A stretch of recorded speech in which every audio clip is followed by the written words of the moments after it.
Hello, Hari. Isang mapagpalang gabi sa ating lahat at lalong-lalo na kay Binibining Jerica. Kami ang pangka-5 na mag-uulat patungkol sa kabanatang 5 ng pananaliksik, ang mga natuklasan, konklusyon at rekomendasyon. Next slide, please.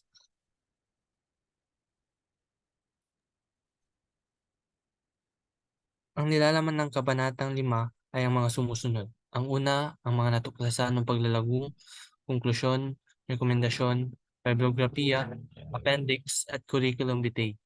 Next slide, please. Kabanata 5. Ang huling bahagi ng pananaliksik na nilalaman ng buod, mga natuklasan o konklusyon at rekomendasyon. Mga hindi bahagi sa kabanata. Ang mga hindi bahagi sa kabanata o mga non-chapter parts sa English naman. Dito nakasalalay ang bibliografiya, appendix at curriculum. Ang kabanata 5 ay isang pinal na gawain ng, ng isang mananaliksik. Isinama na rin ang panghuling bahagi ng pananaliksik na tutulong para sa ikakatagumpay ng isang pananaliksik. Maaari ko bang tawagin si Binibining Junwari para sa susunod na parte?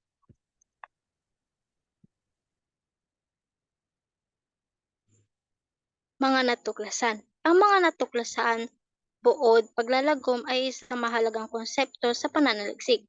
Ito ay paglalahad ng mga kaisipan at natutuhang impormasyong nakuha sa isang akdang binasa.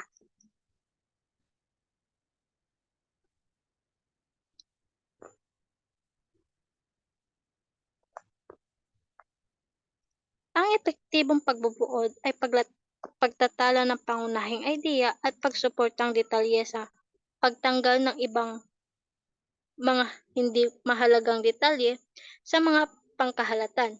Kailangan mas maikli ito sa 50% sa orihinal na teksto, subalit hindi bababa ito sa 10% na orihinal na teksto. Ang buod o mga natuklasan ay isang mahalagang konsepto sa pagsusulat at pananaliksik. Ito ay nagbibigay ng pangkahalatang idea o talaan ng mga pangunahing punto o kaganapan sa isang teksto o kwento. Ang pangunahing layunin ng buod ay ibigay ang pinakamahalagang impormasyon sa isang maikling pahayag. Salamat, Junwari.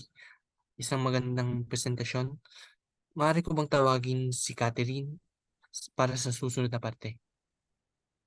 Maraming salamat, Ginoong Oliver. Konklusyon. Ang konklusyon ng pananaliksik ay ang huling bahagi ng isang pananaliksik o akademikong dokumento na naglalahad ng mga pangunahing resulta, konklusyon, at implikasyon ng pag-aaral. Next slide, please. Kahulugan ng konklusyon. Una, ito ay isang maikling buod o synthesis ng mga pangunahing natuklasan, konklusyon, at implikasyon ng pananaliksik. Pangalawa, ang konklusyon ay nagbibigay ng isang pinal na pagsasaliksik sa buong pananaliksik at nagbibigay ng isang malinaw na pagtatapos sa pag-aaral. Pangatlo, ito ay mahalaga upang maipaliwanag ang mga pangunahing natuklasan at konklusyon sa mambabasa at upang magbigay ng mga implikasyon at rekomendasyon na maaaring makatulong sa mga susunod na pag-aaral o pagkilos. Pang-apat, ito ay maikli at komprehensibo at nagbibigay ng isang pinal na pagsasaliksik sa buong pananaliksik. Ang pagsulat ng konklusyon ay paglalagom at pagdidiin ng idea. Sumakatuwid, hindi natin ito makikitaan ng mga panibagong idea o datos. Bagkus ito ay nagpapahayag ng synthesis, evaluasyon o paghatol ng mananaliksik sa mga impormasyon at datos na kanyang nakalap na maaaring sumuporta o hindi sa kanyang pahayag na thesis o thesis statement na nakasaad sa introduction. Maaari ko po bang tawagin si Mark? Maraming salamat. Isang makabuluhang pag-uulat. Next slide, please.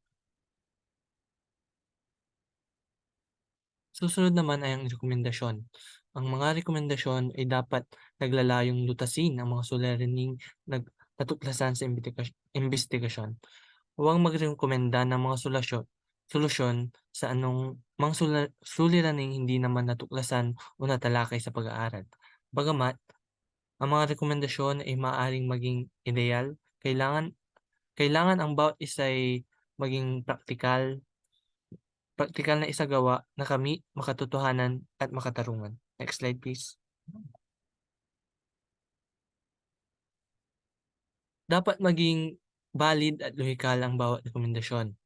Dapat ipatungkol ang bawat rekomendasyon sa individual, pangkat, tanggapan o institusyong nasa posisyong magpapatupad ng bawat isa.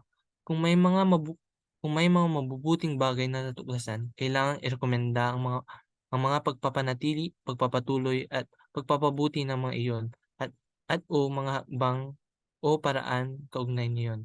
Maaring irekomenda sa ibang mga mananaliksik ang pagpapatuloy o pagpapalawak na isinagawang pag-aaral at paggamit ng ibang saklaw, panahon, locality at populasyon upang ma-verify at may apply o mapisinungalingan ang mga natuklasan na pag-aaral. Ang rekomendasyon sa pananaliksik ay ang mga mungkahi o suhestisyon na ibinigay ng mga mananaliksik sa katapusan ng kanilang pag-aaral o pananaliksik.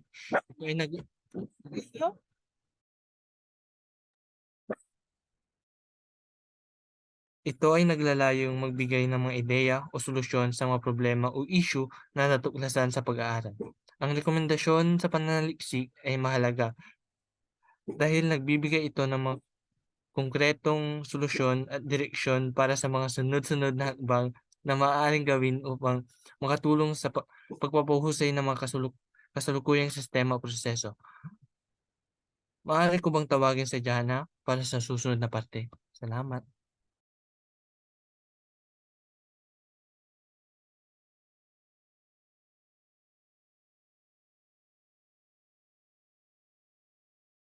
And go. Bibliografiya. Ang bibliografiya o sanggunian ay laging makikita sa hulihan ng mga papel na pananaliksik. Kailangan ng bibliografiya upang mapatunayan na ang pinagsasabi ay hindi opinyon lamang sapagkat mayroon itong kredibilidad. Ang bibliografiya naman ay naglalaman ito ng mga detalye o impormasyon tungkol sa mga aklat, artikulo, website at iba pang pinagkunan na ginamit o sinanggunian ng mananaliksik sa kanilang pag-aaral. Ang bibliografiya ng pananaliksik ay isang listahan ng mga pinagkunan o reference materials na ginamit ng mananaliksik sa kanilang pag-aaral o pananaliksik. Isang magandang presentasyon, binibining Jana. Maaari ko bang tawagin muli si January para sa susunod na parte?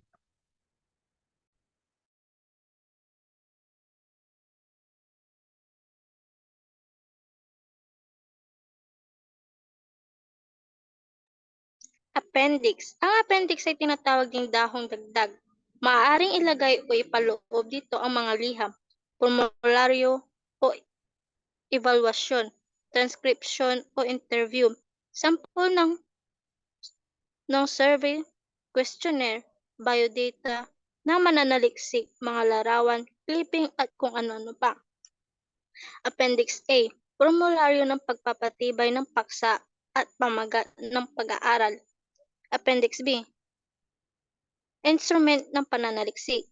Appendix C, liham para sa validator ng instrument. Appendix D, formularyo sa pag-evaluate ng panahong papel. Appendix E, formularyo ulit.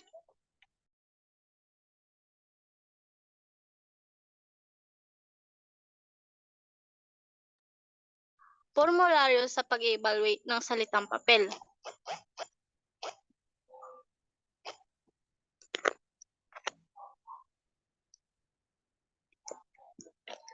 Naglalaman ito ng mga karagdagang impormasyon, data, dokumento o ang material na hindi direktang kaugnay sa pangunahing paksa ng pananaliksik, ngunit nakakatulong sa pagpapaliwanag o pagpapatibay ng mga natuklasan.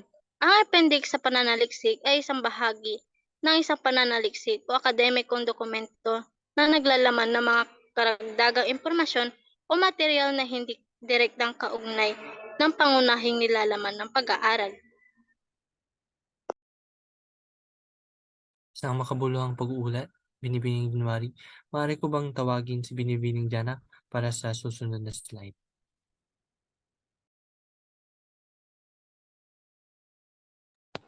Curriculum Vitae o CEVIC ay isang maikling dokumento na naglalaman ng detalyadong tala ng karanasan sa trabaho, edukasyon, kasanayan at iba pang mga record ng isang individual.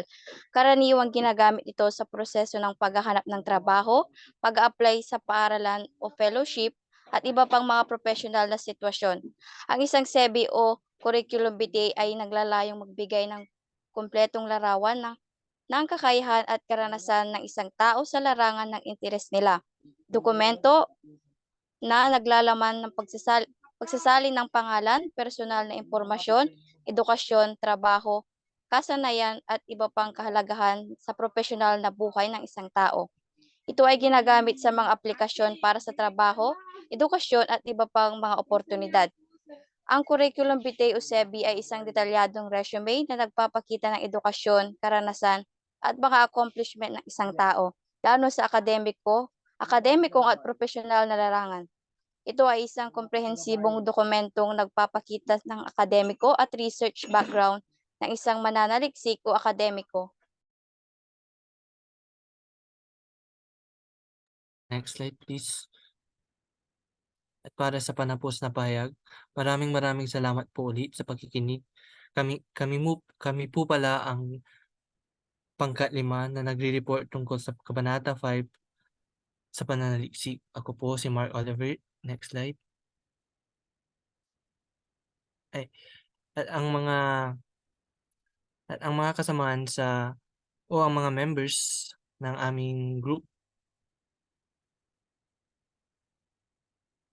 ay kabilang sila Harry Lardizabal, Jana Ferrer, January Labarias, Richmond Soriano, Charles Frias, Kate Nicole, Khalil Carbonell, Catherine Caranto, Kate Ashley Rosario, Martin Pasukin, Aldrin Norbe, Daniel Pantalion, Ryan Bacani, at Rowan Ali. Yun lamang po at salamat.